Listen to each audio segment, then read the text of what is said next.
Last year, Scorsese released his swan song, The Irishman. And depending on who you asked, it was either a masterpiece, a snoozefest, or way too long I didn't watch it yet. Well, we did, and we have some thoughts. This is one brilliant moment from The Irishman.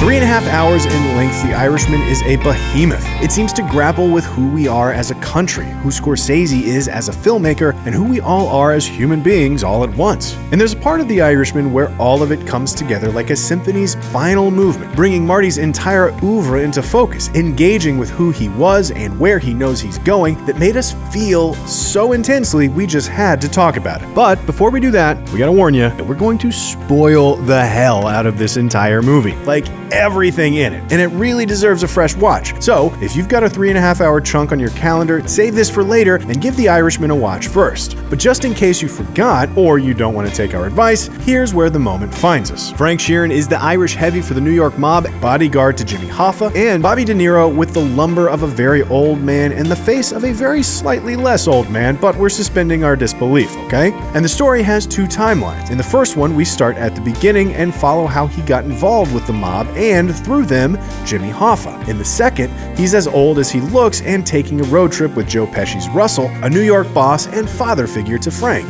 And actually, there's kind of three timelines if you count Frank in the retirement home offering his narration, but we'll come back to that later. By the point we get to our moment, Frank has established himself as a dependable and unquestioningly loyal hitman for the New York mob, and has become best friends with Jimmy over the course of working for him, until Hoffa and the mob have a falling out. Hoffa wants his presidency at the Union back, but he offends a connected member in the process. He wants the mob to back him. The mob wants him to cool it, and Frank is caught in the middle. But Hoffa is hot-headed and stubborn, and the mob is the mob.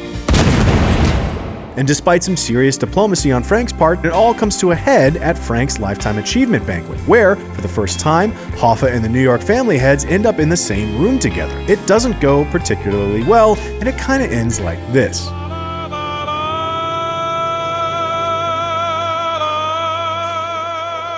Jimmy, I talked to Russ. He talked to Tony. He means what he's saying. Tony told the old man to tell me, to tell you. Mm-hmm. It's what it is. What it is? It's what it is. Very simple when you say it that way.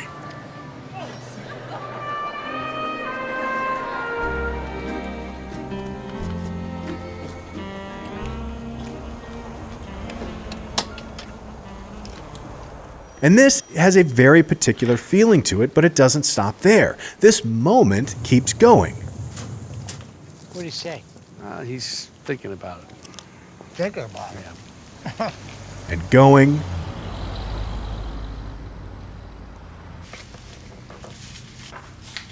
That's for you. And going.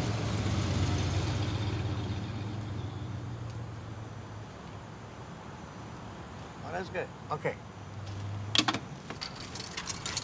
And this singular feeling gets stretched out for 25 full minutes. But the whole time, it just feels like one long held breath. A sense of sadness and dread about we don't know what. Like a growing, gnawing emptiness that won't let us get away. And it's such a specific feeling extended for so long that we had to ask ourselves what the hell is causing us to feel this way. But when we first went looking for the source of this feeling, we didn't find anything to point at. Scorsese didn't seem to be doing much at all. It all just seemed so ordinary. And that's because it wasn't what he was putting in these scenes, it's what he wasn't. If you think about the stereotypical Scorsese gangster flick, it goes like this. Fast, Thelma Schumacher montage as a car explodes. Badass voiceover, smash cut into Rolling Stones music cue. And The Irishman has all that in spades. Take a look at a timeline of the movie leading up to our moment here. This is where you find all the violence. And these are all the music cues. And then here's a timeline of our 25-minute section. Here is the violence, and here are all the music cues, which is to say, there aren't any. This 25-minute section is dead silent. It's like all the energy and vigor has just suddenly fallen out of the film and only hollowness remains. And it's eerie. But it's not just eerie in the same way A Quiet Place is eerie. It's a loud movie right up until it's a nearly silent movie. And we feel that. And pay attention to the places where the music has already stopped. The good time energy is always cut short right before the violence is perpetrated.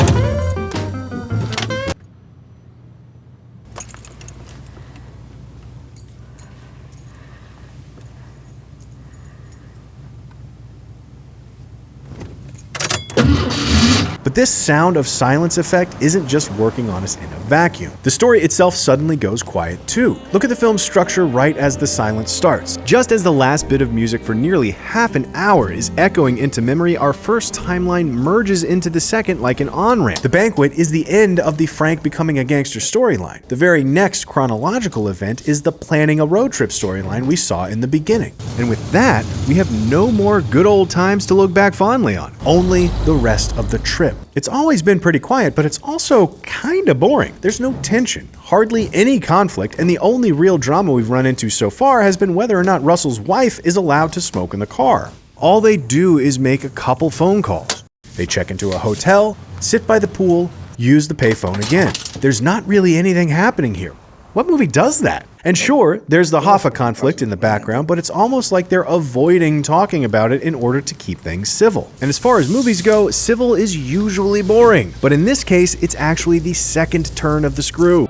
We've talked before on Brilliant Moments about how holding inexplicably long on a shot eventually imbues it with a sense of free-floating dread when we start wondering, why the hell are we hanging on this? What are we missing? Call it the empty hallway effect. An efficiently made film doesn't point its camera at an empty hallway for no reason. So if it's pointing at a hallway, there must be a reason. Or it must not be actually empty. Likewise, an efficient filmmaker doesn't shoot pointless scenes about old men sitting around a pool for no reason. So if we're watching a scene where nothing appears to be happening, then this very lack of anything of note triggers us to look for something we're missing. It creates an expectation of meaning in us, and the next thing we do is start to supply the most plausible source of meaning. But if executed right, it hovers below the level of consciousness where we're not quite able to articulate what that meaning is. So yes, it looks like nothing is happening, but it's all right there just beneath the surface. Because we have to remember what this section is actually about. This section is about the very last step in the process of Frank being asked to murder his best friend at the request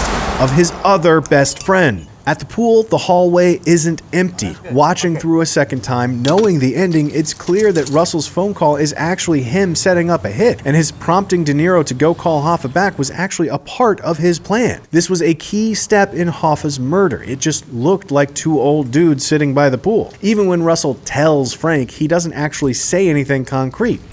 Frank, I had to put you into this thing, or you would never let it happen.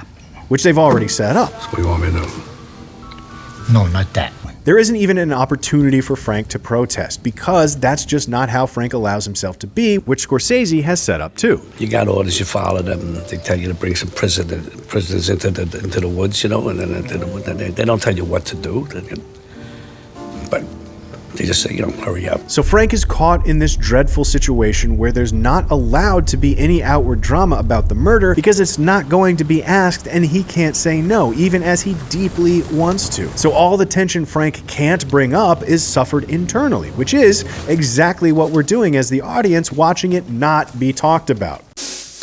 There's always been an inevitability to Hoffa's murder. If you're Frank, you know that the mob only tolerates so much. And if you're us watching the movie, you're a human being in 2020, and you know just like everybody else in the world that Hoffa got whacked. You just don't know the when, the where, and the who. Except you kinda do, don't you? Why is the movie about Frank? Why is it telling us the Hoffa story from his angle? Why are we watching them smoke cigarettes on a boring-ass road trip? Why are we staring down this particularly empty hallway with this empty hallway man? It's because the hallway isn't empty, and we think that as viewers, you start to intuit that subconsciously before it works its way up into your consciousness. This suspicion that he's gonna be the one to do the killing comes to the fore just as you're watching nothing happening, and you realize that's what's happening, and also that he's realizing that's what's happening and hoping it doesn't happen at the exact same time as you. If you go back and watch closely, you can see there have been a million clues that the Hoffa decision has already been made. The mob has already made up its mind. Frank has already decided his allegiances. The trip has already been set in motion. The wedding has already been planned, and there's no other timeline to escape to anymore. There was no chance. There never was. And we are so far behind that it takes us almost 25 minutes to realize that we're already on our way to an inevitable end, which kind of sounds like something else the movie is deeply concerned with. Remember when we said there were actually 3 timelines, and how the third one was Frank at the retirement home narrating the story of his own life? Well, our second timeline runs into this one too, merging into it in the same way the first 2 timelines did. And when it does, the narration stops, and the music stops again too. And we find Frank aging and alone. All his mob friends have passed away, all his family has left, and there's nowhere else for the narrative to go. But the film keeps going. And we assume it means something important is going to happen. He tries for a redemption, but it doesn't take. He tries for amends, but his family doesn't want them. The hallway appears to be empty. But what's happening is what was always going to happen. What the movie was always about. The long, empty hallway has always had a door at the very end of it, creeping closer all along, even as we weren't looking. The slow, unavoidable, inevitable end. And that's why we love The Irishman. So, what do you think? Disagree with any of our thoughts? Any other moments from The Irishman that you loved? Let us know in the comments below, and be sure to subscribe for more Cinefix movie lists.